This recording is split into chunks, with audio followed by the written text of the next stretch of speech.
Hey guys, welcome back, and in today's video, I'm going to show you how to change background photo in Instagram chat.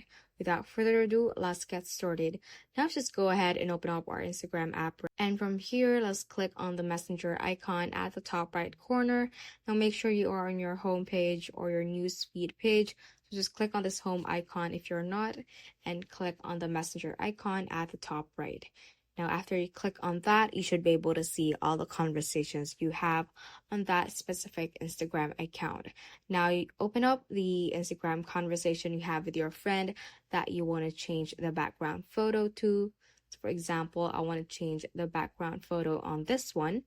So what you're going to do is to click on the on your friend's name at the top left part of the conversation.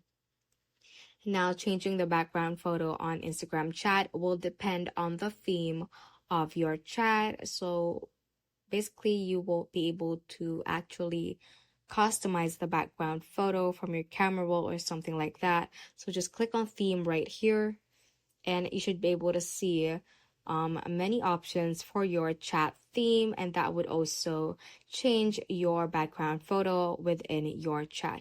For example, I want to change it to this one right here,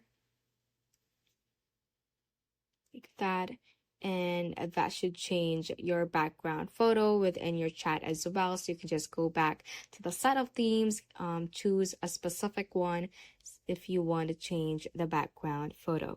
So that is all for this tutorial. Do let us know if this video helped you out, and if you have any questions, feel free to comment them down below. Thank you all for watching and have a great day.